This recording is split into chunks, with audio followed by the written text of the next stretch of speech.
கிறிஸ்துவில் அன்புமிக்கவர்களே, பரிசுத்த ஞாயிறு மாலை தொழுகைக்கு உங்களை அன்போடு அழைக்கிறேன்.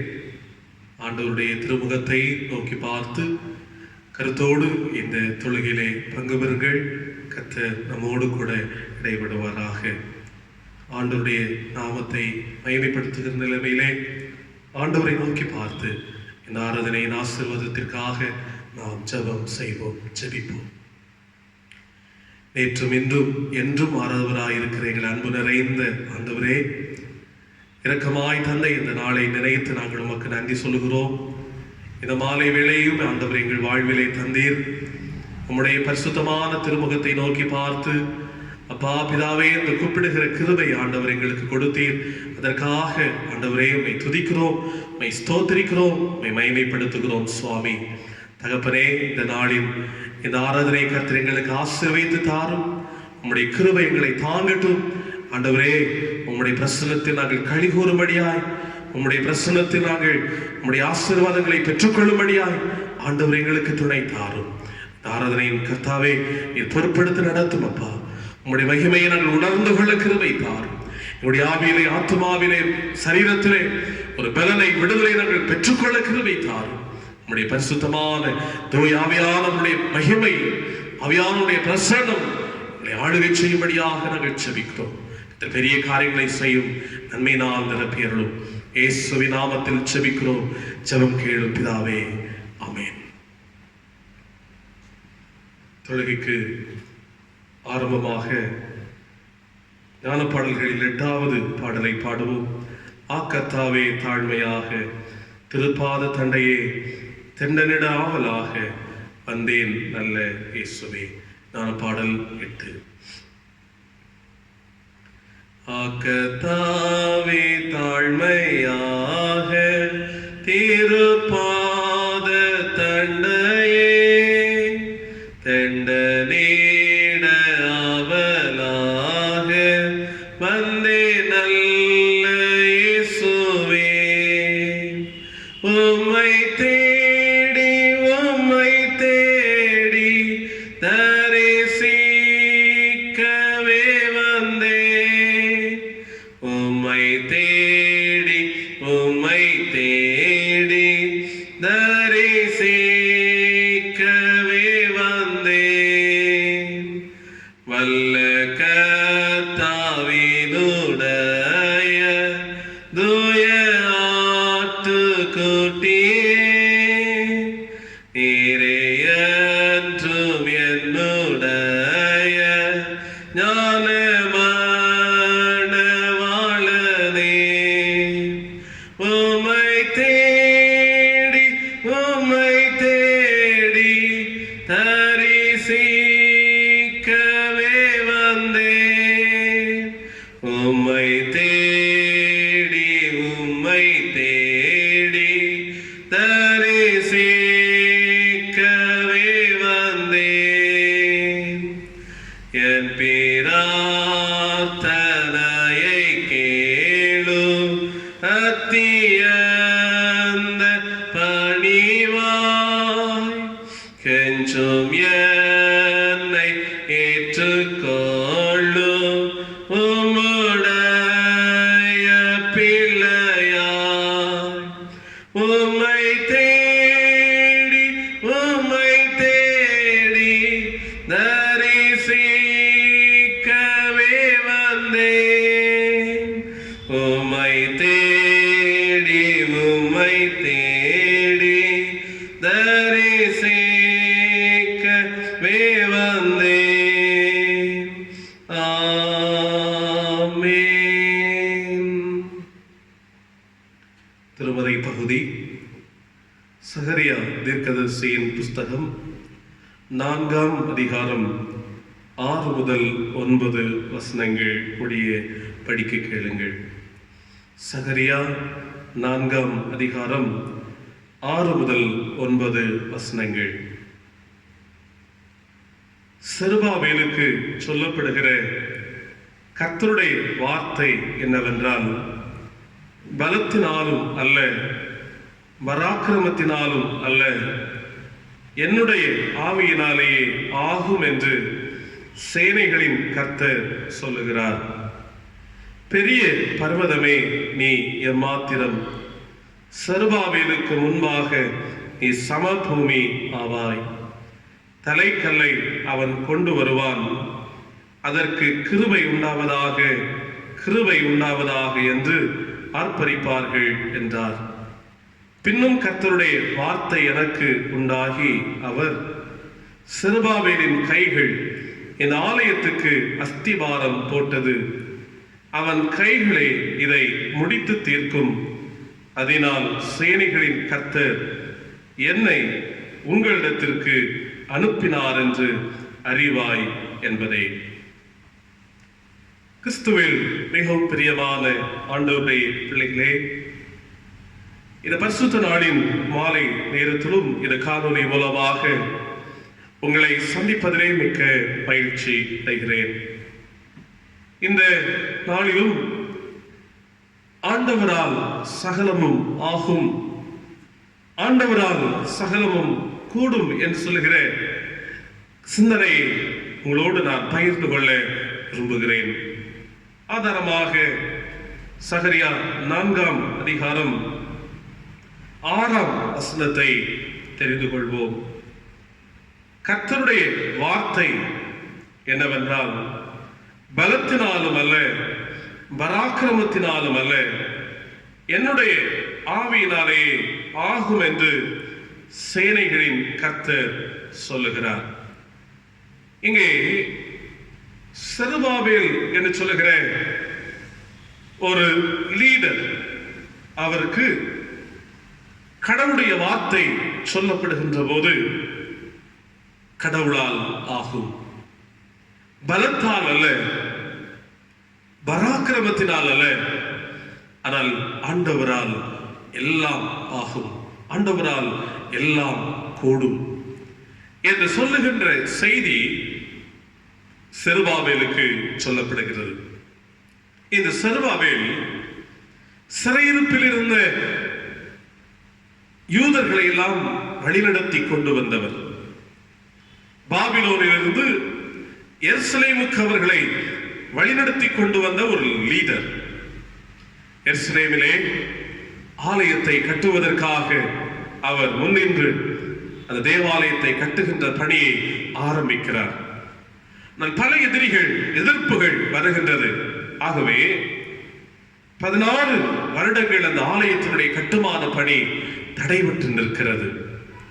இந்த சூழ்நிலையிலே சகரியா தீர்க்கதரிசி மூலமாய் கர்த்தருடைய வார்த்தை மீண்டுமாக சொல்லப்படுகிறது. இது செருபாபேலுக்கு சொல்லப்படுகிறது. பலத்தினால் அல்ல, பராக்கிரமத்தினால் அல்ல, கர்த்தருடைய ஆவியினாலே ஆகும், ஆண்டவருடைய வல்லமையினால் ஆகும், ஆண்டவரால் எல்லாம் கூடும் என்று சொல்லுகிற இந்த வார்த்தை செருபாபேலுக்கு சொல்லப்படுகிறது.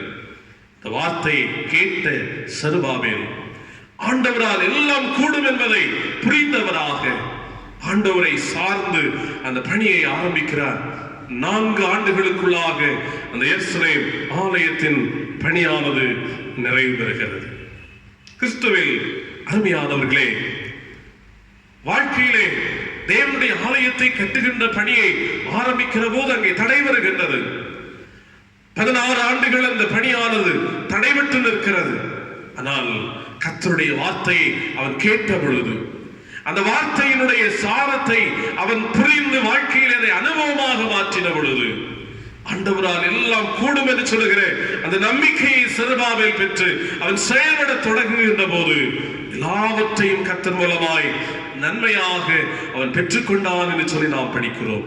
இந்த நாளிலும் இந்த மாலை பொழுதிலே நம்மை பார்த்து ஆண்டவர் சொல்லுகிறார், பலத்தினால் அல்ல, பணத்தினால் அல்ல, பதவியினால் அல்ல, பட்டத்தினால் அல்ல, என்னுடைய ஆவியினாலே என்னால் எல்லாம் ஆகும் என்று ஆண்டவர் சொல்லுகிறார். அன்புக்குரியவர்களே, பல காரியங்கள் நம்முடைய வாழ்க்கையிலே நிறைவேறாமல் போயிருக்கலாம், பல நம்முடைய நினைவுகள் வாய்க்கப்படாமல் போயிருக்கலாம், பல காரியங்கள், ஆசீர்வாதங்கள் தடைபட்டு காணப்படலாம். ஆனால் நாம் ஒன்றை புரிந்து கொள்வோம், ஆண்டவரால் சகலமும் கூடும், ஆண்டவரால் சகலமும் ஆகும் என்பதை புரிந்து கொண்டவர்களாக ஆண்டவருடைய சத்தத்தை கேட்டு அவர் எதை சொல்லுகிறாரோ அதை நடப்பதற்கு நம்மை ஆயத்தப்படுவதற்கு நாம் அழைக்கப்படுகிறோம். நம்முடைய வாழ்க்கையிலே அந்த செருபாபேலிடத்திலே ஒரு நம்பிக்கை இருந்தது. ஆகவே அந்த பணியை அவன் செய்து முடிக்கிறான். கடவுளுடைய ஆற்றல் அவனை தாங்குகின்றது. ஆண்டவருடைய துணையோடு அந்த காரியத்தை அவன் நடத்துகிறான். இதே போல நம்முடைய வாழ்க்கையிலும் ஆண்டவர் எதிர்பார்க்கிற காரியங்கள் இருக்குமானால் நிச்சயமாக ஆண்டவர் எல்லாவற்றையும் நமக்கு நிறைவேற்றி தருவார் என்பதிலே சந்தேகம் இல்லை. 8ஆம் அதிகாரம் 13ஆம் வசனத்தை நீங்கள் பாருங்கள். இயேசு நூற்றுக்கு அதிபதியை நோக்கி, நீ போகலாம், நீ விசுவாசித்தபடியே உனக்கு ஆகு கடவுது என்றார். நாளிகையிலே அவன் வேலைக்காரன் சொஸ்தமானான். பாருங்கள், நூற்றுக்கு அதிபதி கப்பர்நகூமிலே இருக்கிறார். அவனுடைய வேலைக்காரன் திமிர்வாதமாக இருக்கிறான், சுகவீனமாக இருக்கிறான். அந்த இடத்திலே ஆண்டவர் மீது அந்த நூற்றுக்கு அதிபதி விசுவாசம் கொண்டு அவன் வாழ்கின்ற போது, ஆண்டவரே, என்னுடைய வீட்டிற்குள் வருவதற்கு நான் பாத்திரன் அல்ல, ஒரு வார்த்தை மாத்திரம் நீர் சொன்னால் போதும், என்னுடைய வேலைக்காரன் சுகமாவான் என்று சொல்லுகிறேன். அந்த விசுவாசத்தை அவன் வெளிப்படுத்துகிற போது ஆண்டவர் சொல்லுகிறார், நீ விசுவாசித்தபடியே உனக்கு ஆகட்டும். பாருங்கள், ஆண்டவர் அந்த வேலைக்காரனுக்கு ஒரு சுகத்தை கொடுக்கிறார். ஆண்டவர் அந்த மனிதனால் கூடாத முடியாத ஒரு காரியத்தை தன்னுடைய வல்லமையினால் அந்த மனிதனுக்கு சுகம் கொடுத்து அவனை உயிர் பெறச் செய்கின்றார். அதற்கு அடிப்படையாக இருப்பது ஆண்டவர் மீது கொண்டிருக்கிற ஒரு பற்றுறுதி, ஆண்டவர் மீது கொண்டிருக்கிற ஒரு நம்பிக்கை. ஆகவே விசுவாசிக்கிறவர்களுக்கு எல்லாம் கூடும் என்று வேதம் சொல்லுகிறது. நம்முடைய வாழ்க்கையிலே ஆண்டவர் மீது நாம் கொண்டிருக்கிற பற்றுறுதி, அந்த விசுவாசமானது எந்த அளவிற்கு இருக்கிறது என்பதை யோசித்து பார்ப்போம். ஆண்டவர் மீது வைத்திருக்கிற நம்பிக்கை எந்த அளவிற்கு இருக்கிறது என்பதை யோசித்து பார்ப்போம். நிச்சயமாக ஆண்டவரை நம்பி அவருடைய வார்த்தையை விசுவாசித்து அவரிலே நாம் உறுதியாக இருப்போம். ஆனால் ஆண்டவரால் சகலமும் நமக்கு ஆகும் என்பதை நாம் புரிந்து கொள்ள அழைக்கப்படுகிறோம். அந்த திமிர்வாதமாக கிடந்த மனிதன், அந்த கஷ்டப்பட்டு கொண்டிருந்த அந்த மனிதன் சுகம் பெறுகிறதை, விடுதலை பெறுகிறதை நாம் கண்டுகொள்கின்றோம். அன்புக்குரியவர்களே, நம்முடைய வாழ்க்கையிலே இந்த விசுவாசம் இருக்கிறதா? இயேசுவின் மீதும் அவருடைய வார்த்தையின் மீதும் நம்பிக்கையுடையவர்களாக நாம் இருக்கிறோமா? யோசித்து பார்ப்போம். எத்தனை நேரங்களிலே நாம் தவறி இருக்கிறோம். விசுவாசமானது கேள்விக்குறியாயிருக்கிற நிலைமைகள் எத்தனையோ உண்டே. யோசித்து பார்ப்போம். ஆண்டவரே, ஒரு உண்மையான பற்றுவதை எனக்கு தாரும் ஐயா, உண்மையான விசுவாசத்தை எனக்கு தாரும் ஆண்டவரே. உண்மையிலும் உம்முடைய வார்த்தைகள் மீதும் நம்பிக்கை கொண்டவனாக நான் வாழ்வதற்கு எனக்கு உதவி செய்யும் என்று ஆண்டவரிடத்தில் கேட்போமானால் ஆண்டவருடைய காரியங்களை எல்லாவற்றையும் கைகூடி வர செய்து உம்மை ஆசீர்வதிப்பார் என்பதிலே சந்தேகம் இல்லை. இரண்டாவதாக நாம் திருமறையிலே படிக்கிற போது சங்கீதம் 33:8-9 வசனங்களை நீங்கள் படித்து பாருங்கள். இங்கே சொல்லப்பட்டிருக்கிறது, பூமி எல்லாம் கர்த்தருக்கு பயப்படுவதாக, உலகத்தில் உள்ள குடிகள் எல்லாம் அவருக்கு அஞ்சி இருப்பதாக, அவர் சொல்லாகும், அவர் கட்டளையிட நிற்கும். சொல்லப்படுகிறது, எந்த ஒரு மனிதன் கர்த்தர் மீது பயபக்தியோடு வாழ்வானோ அந்த நேரத்திலே அந்த மனிதனை, அவருடைய காரியங்களை கர்த்தர் வாய்க்க செய்கிறார், அவனுக்கு ஆகும் என்று ஆண்டவர் சொல்லுகிறதை நாம் படிக்கிறோம். அன்புக்குரியவர்களே, ஆண்டவர் மீது ஒரு பற்றுறுதி கொண்டு வாழுகிற வாழ்வு மட்டுமல்ல, அவரோடு அவர் மீது பயபக்தி கொண்டவர்களாக வாழுகின்ற ஒரு வாழ்க்கை நமக்கு வேண்டும். ஏதோ நாம் ஒரு கடமைக்காக ஆண்டவரை நம்பினவர்களாக வாழ்வதல்ல, அவர் மீது உண்மையான ஒரு பக்தியுடைய வாழ்வு நமக்கு வேண்டும். பயத்தோடு ஆண்டவரை சேவிக்கிற ஒரு அனுபவம் நமக்கு வேண்டும். யோனா சொல்லுகிற போது சொல்லுவார், நான் ஆண்டவர் மீது அத்தனை பக்தி வைராக்கியத்தோடு இருந்தேன் என்று சொல்லுவார்.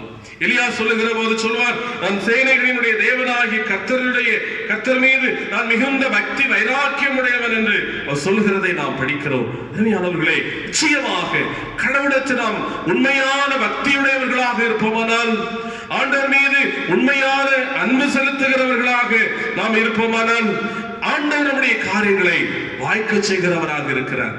பக்தி என்று சொல்லுகிற போது ஆண்டவர் மீது ஒரு அன்பு காட்டுகின்ற ஒரு நிலை, ஆண்டவர் மீது ஒரு உண்மையான அன்பை வெளிப்படுத்தி அவரை பிடித்துக் கொள்ளுகிற ஒரு அனுபவம், அதுதான் நம்முடைய வாழ்விற்கு தேவை. மேலோட்டமான ஒரு பிடிப்பு அல்ல, மேலோட்டமாக இயேசுவின் மீது அன்பு காட்டுகின்ற அனுபவம் அல்ல, உண்மையாக உள்ளபூர்வமாக இயேசுவை நேசித்து இயேசுவின் மீது அன்பு கொண்டு அவர் மீது பயபக்தியுடையவர்களாக நாம் இருப்போமானால் காரியங்கள் எல்லாவற்றையும் ஆண்டவர் வாய்க்க செய்வார். வாழ்க்கையை ஆண்டவர் ஆசீர்வதிப்பார் என்பது உண்மை. ஒரு பயபக்தியுடைய அனுபவம் நமக்கு தேவை. நம்முடைய ஆண்டவர் மீது ஒரு பற்றுடைய அன்புடைய ஒரு வாழ்க்கை நமக்கு தேவை. யோசித்து பார்ப்போம். உண்மையாய் நான் ஆண்டவரை நேசிக்கிறேனா? உண்மையாய் ஆண்டவரை நேசிக்கிறேனா? என் ஆண்டவரை நான் உள்ளத்தினுடைய உணர்வு பூர்வமாக நேசித்து நான் வாழ்கிறேனா? அப்படி நான் வாழ்வேன் என்றால் ஆண்டவர்களுடைய காரியங்கள் எல்லாவற்றையும் வாய்க்க செய்வார். அவருடைய ஆசீர்வதிப்பார். என்னுடைய வாழ்க்கையை கட்டியெழுப்புவார் என்று சொல்கிறேன். அன்பு அந்த எண்ணமுடையவர்களாக நாம் வாழ்வதற்கு அழைக்கப்படுகிறோம். கடைசியாக நம்முடைய வாழ்க்கையில ஒரு பற்றுறுதி தேவை. நம்முடைய வாழ்க்கையில் ஒரு பயபக்தி தேவை.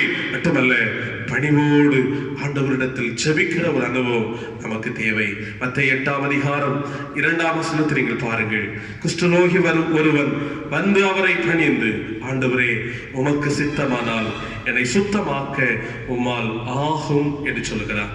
பாருங்கள், பணிவோடு தன்னை தாழ்த்தி அந்த தொழுநோயாளி இயேசுவுக்கு முன்பதாக வந்து பணிந்து கேட்கிறான். ஆண்டவரே, உமக்கு விருப்பமானால் என்னை சுத்தமாக்குவதற்கு, என்னை விடுதலைப்படுத்துவதற்கு உம்மால் ஆகும் என்று ஆண்டவரிடத்தில் அவன் பணிந்து கேட்கிற போது, ஜெபிக்கிற போது கர்த்தருடைய வாழ்க்கையை விடுதலைப்படுத்துகிறதை நாம் படிக்கிறோம். அன்புக்குரியவர்களே, ஆண்டவருக்கு முன்பதாக நம்மை தாழ்மைப்படுத்துகிற ஒரு அனுபவம் நமக்கு தேவை. நம்மை பணிவாக கருதுகின்ற ஒரு அனுபவம் நமக்கு தேவை. நாம் சாதாரண உலகத்தின் மண்ணாக இருக்கிறோம் என்பதை புரிந்து கொண்டு ஆண்டவருக்கு முன்பதாக நம்மை வெறுமைப்படுத்தி ஆண்டவரிடத்தில் நாம் ஜெபிக்கிற ஒரு அனுபவத்தை நாம் வளர்த்துக் கொள்வது நமக்கு தேவை. இந்த தொழுநோயாளி இயேசுவுக்கு முன்பதாக தன்னை தாழ்த்தி, ஆண்டவரே, உமக்கு சித்தமானால் என்னை சுகமாக்குவதற்கு சுத்தமாக்குவதற்கு ஆகும் என்று அவன் கேட்ட பொழுது, அவன் ஜெபித்த பொழுது ஆண்டவர் அவனுக்கு சுகம் கொடுக்கிறார். ஆண்டவர் அவனை சுத்தமாக்குகிறார், விடுதலை கொடுக்கிறார் என்று சொல்லி நாம் படிக்கிறோம். நம்முடைய வாழ்க்கையிலே ஒரு தாழ்மையோடு ஆண்டவரிடத்தில் ஜெபிக்கிற ஜெபத்தை நாம் அதிகமாக்கிக் கொள்வோம். எத்தனையோ பக்தர்கள் ஆண்டவருக்கு முன்பதாக தங்களை தாழ்த்தின போது ஆண்டவருடைய காரியங்களை வாய்க்க செய்தார் என்று சொல்லி நாம் படிக்கிறோம். ஆபிரகாம் சொல்லும் போது சொல்லுவார், இது தூளும் சாம்பலுமானவன் என்று சொல்லுவார். அந்த அளவிற்கு தன்னை தாழ்த்துகிறதை நாம் படிக்கிறோம். ஆண்டவர், அருமையானவர்களே, அன்புக்குரியவர்களே, நம்முடைய வாழ்க்கையிலே பணிவோடு ஆண்டவரிடத்தில் ஜெபிக்கிற, ஆண்டவரை நோக்கி பார்க்கிற ஒரு அனுபவத்தை நம்முடைய வாழ்க்கையை நாம் ஏற்படுத்திக் கொள்வோம். ஆண்டவரே, நான் ஒன்றுமில்லை சுவாமி, என்னை தரை மட்டும் தாழ்த்துகிறேன் ஐயா, நான் ஒன்றுமில்லை என்று புரிந்து உம்முடைய சமூகத்திலே உம்மை நோக்கி நான் கூப்பிடுகிறேன். ஆண்டவரே, என்னுடைய காரியங்கள் ஒவ்வொன்றையும் என் வாய்க்கு செய்யும் ஐயா, என்னுடைய காரியங்கள் ஒவ்வொன்றையும் கைகூடி வர செய்யும் ஆண்டவரே என்று நாம் அவரிடத்தில் கேட்போமானால் ஆண்டவர் நம்முடைய வாழ்க்கையை ஆசீர்வதிப்பார் என்பதிலே சந்தேகம் இல்லை. ஆகவே இந்த வார்த்தைகளை மனதிலே யோசித்து பாருங்கள். அந்த செருபாவிலிடத்திலே ஆண்டவர் சொன்னார், பலத்தினாலும் அல்ல, பராக்கிரமத்தினாலும் அல்ல, என்னுடைய ஆவியினாலே ஆகும் என்று சொன்னார். அந்த ஆண்டவர் நம்மை பார்த்து சொல்கிறார், இன்று என்னாலே உங்களால் எல்லாம் உங்களுக்கு எல்லாம் ஆகும் என்று ஆண்டவர் சொல்கிறார்.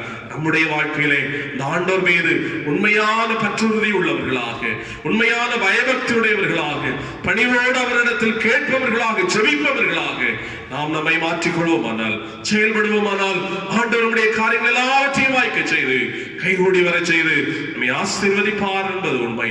அந்த வாழ்வை நமக்கு ஆண்டவர் கொடுக்கட்டும்.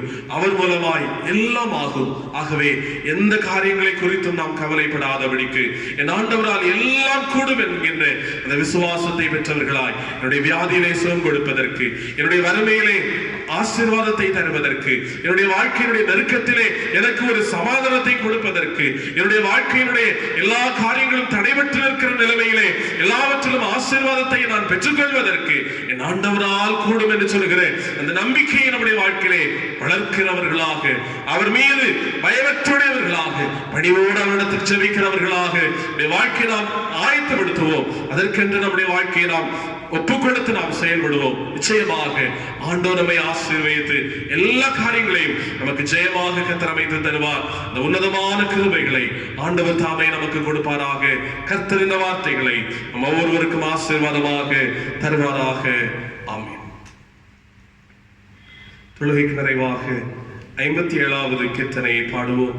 வந்து நல்வரம் தந்தனுப்பையா, ஆதிநாதா ஜோதி வல்ல ஆவியை வார்த்து எடுப்பையா. கீர்த்தனை 57.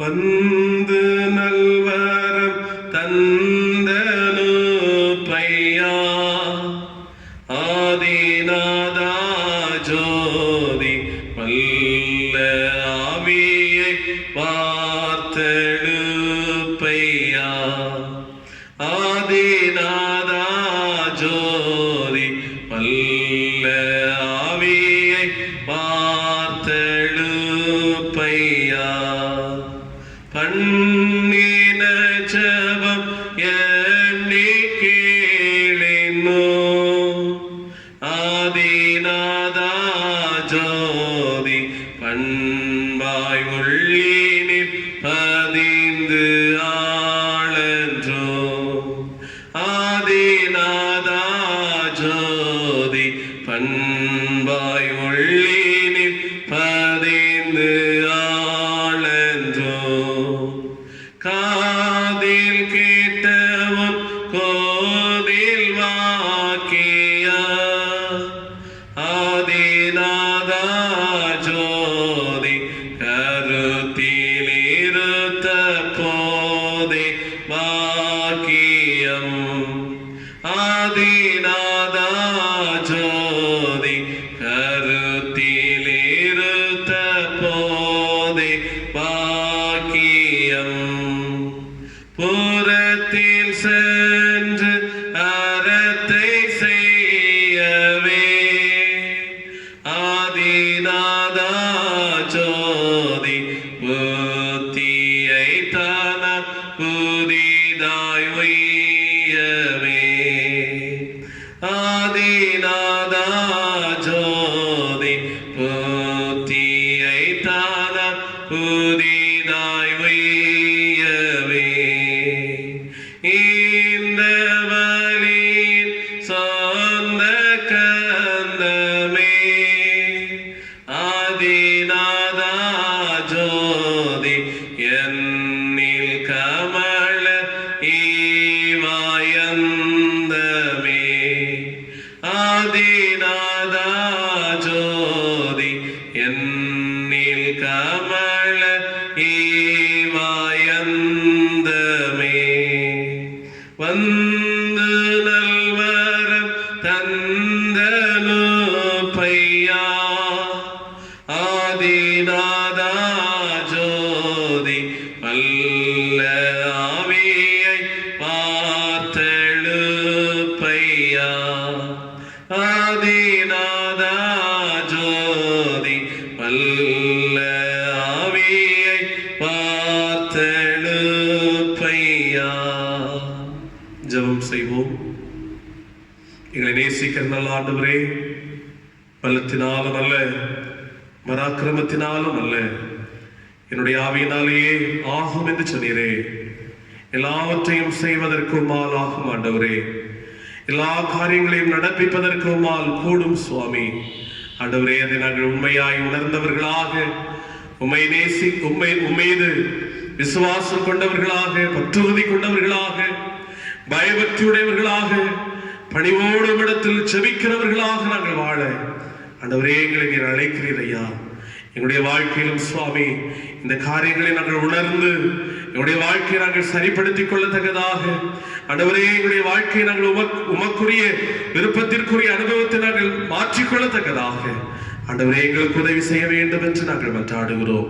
தகப்பனே, இந்த மாலை நேரத்திலும் எங்களோடு இந்த தொழுகையின் மூலமாக நீர் இடைப்பட்டதற்காக நன்றி ஆண்டவரே. இந்த தொழுகையில இணைந்து கொண்ட எல்லா மக்களையும் ஆண்டவர் ஆசீர்வதிப்பதற்காக நாங்கள் நன்றி சொல்கிறோம். பல்வேறு சூழல்களிலே, பலவிதமான நெருக்கடிகளிலே, பல எண்ணங்களோடு, கஷ்டங்களோடு ஆண்டவரே இந்த தொழுகையோடு இணைந்து யார் யார் செபித்துக் கொண்டிருக்கிறார்களோ ஆண்டவரே, எங்களுடைய வாழ்க்கையிலே எங்களுடைய காரியங்கள் ஆக வேண்டுமே, எங்களுடைய காரியங்கள் கைகூடி வர வேண்டுமே, என்னுடைய விருப்பங்கள் நிறைவேற்றப்பட வேண்டுமே என்று சொல்லி ஏக்கத்தோடு எதிர்பார்ப்புகளோடு ஆண்டவரே நோக்கி யார் யார் கூப்பிடுகிறார்களோ, செபிக்கிறார்களோ அவர்களுக்கு நீர் பதில் கொடுத்து வாழ்க்கையை ஆசீர்வதிக்கும்படியாக நாங்கள் செபிக்கிறோம். தகப்பனே, எங்கள் திருச்சபையை பாதுகாத்து ஆசீர்வாதமாய் நடத்துவீராக. உலகம் எங்கிலும் இருக்கிற இந்த கஷ்டமான சூழல்களை கர்த்தர் மாற்றி அமைத்து ஒருமையான சந்தோஷத்தை, சுகத்தை, ஒரு பாதுகாப்பை எல்லா இடங்களுக்கும் எல்லா மக்களுக்கும் நீர் கொடுக்கும்படியாக நாங்கள் செபிக்கிறோம். தகப்பனே, உம்முடைய தேவ வல்லமை நாங்கள் பெற்றுக்கொள்ளத்தக்கதாக, ஒரு விடுதலையின் காலத்தை நாங்கள் பெற்றுக்கொள்ளத்தக்கதாக, சுதந்திரமாய் ஆண்டுடைய சமூகத்தில் நாங்கள் கூடி ஆண்டவரை ஆராதிக்கின்ற அந்த காலங்களை பெற்றுக்கொள்ளத்தக்கதாக ஆண்டவர் எங்களுக்கு கிருபை தரும்படியாக நாங்கள் செபிக்கிறோம். படிக்கிற பிள்ளைகளுக்கு நல்ல ஞானம் தந்து அவளை ஆசீர்வாதமாய் நடந்தேற செய்யும் ஆண்டவரே. அவருடைய கைகளின் பிரயாசங்களை கர்த்தர் ஆசீர்வதித்துக் கொடுமையா. எந்தெந்த நெருக்கங்களிலே கண்ணீர்களிலே ஆண்டவரே நம்முடைய பிள்ளைகள் இருக்கிறார்களோ அப்படி கண்ணீரை எல்லாம் துடைத்தருளும் ஆண்டவரே. என்னென்ன எதிர்பார்ப்புகளோடு தேவைகளோடு நன்மைகளுக்காக வாஞ்சித்துக் கொண்டிருக்கிறார்களோ அவைகள் எல்லாவற்றையும் கர்த்தர் நிறைவேற்றிக் கொடுங்க கர்த்தாவே. உடைய கிருபை எங்களோடு கூட இருக்கட்டும் சுவாமி. இரவு வேளைகளுக்கு ஆசீர்வாதமான ஒரு இரவாக அமையட்டும். காலையிலே துணித்து எழுந்து ஆண்டவரே உடைய கடமைகளை செய்வதற்கு கர்த்தர் எங்களை பலப்படுத்துவீராக. அமைதியான நித்திரை ஆண்டவர் எங்களுக்கு தாரும். தொடர்ந்து உடைய இரக்கத்தினாலும் உடைய கிருபையினாலும் எங்களை முடிசூட்டும் அப்பா. உம்முடைய ஆசீர்வாதங்களை சுதந்தரித்துக் கொள்ள கிருபை தாரும். உம்முடைய கிருபைகளை பெற்றுக்கொள்ள உதவி செய்தருளும். நன்மையினாலும் கிருபையினாலும் முடிசூட்டுவீராக, ஆசீர்வதிப்பீராக. ஆண்டவர் இயேசுவின் நல்ல நாமத்தில் செபிக்கிறோம். ஜெபம் ஏற்றுக்கொள்ளும் அன்பு நிறைந்த நல்ல பிதாவே, ஆமென். தேவன் தந்த ஈவுக்காக என்றென்றைக்கும் ஸ்தோத்திரம். வேனோர் மன்னோர் கூட்டமாக பாடுவோர் சங்கீர்த்தனம். மீட்கப்பட்ட யாவராலும் ஏக தேவரிருக்கே ஆறு வாரமாயன்றைக்கோ சோத்திரம் உண்டாகவே. ஆமென். தந்தை மைந்தன் துயாவியனும் திரித்துவ கர்த்தரின் ஆசீர்வாதம் நம் அனைவரோடும் என்றும் சதா காலங்களிலும் நிறைவாய் தங்கியிருப்பதாக. ஆமென். ஆமென்.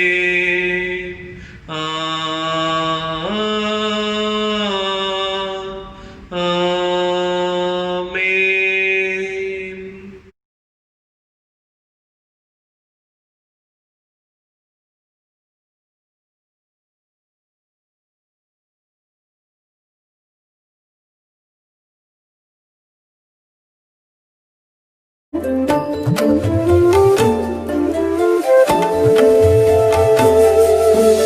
மறவாமல் நினைத்தீரையா,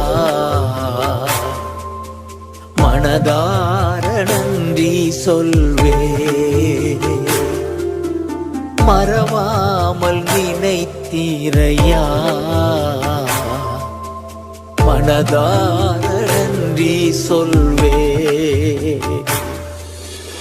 இரவும் பகலும் என்னை நினைந்து இதுவரை நடத்தினீரே. இரவும் பகலும் என்னை நினைந்து இதுவரை நடத்தினீரே. நன்றி நன்றி ஐயா, கோடி கோடி நன்றி ஐயா. நன்றி நன்றி ஐயா, கோடி கோடி நன்றி ஐயா. மறவாமல் நினைத்தீரையா, மனதார நன்றி சொல்வே. மறவாமல் நினைத்தீரையா, மனதார நன்றி சொல்வே.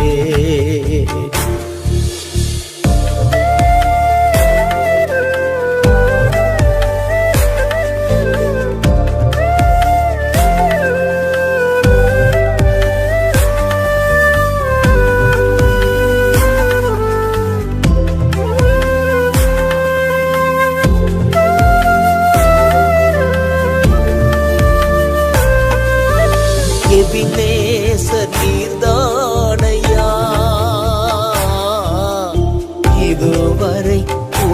உதவி நீரே. எபினேசர் நீர்தானையா, இதுவரை உதவி நீரே. எல்ரோயி எல்ரோயி என்னையும் கண்டீரே, எப்படி நான் நன்றி சொல்வேன். எல்ரோயி எல்ரோயி என்னையும் கண்டீரே, எப்படி நான் நன்றி சொல்வேன். நன்றி நன்றி ஐயா, கோடி கோடி நன்றி ஐயா. நன்றி நன்றி ஐயா, கோடி கோடி நன்றி ஐயா. மறவாமல் நினைத்தீரையா, மனதார நன்றி சொல்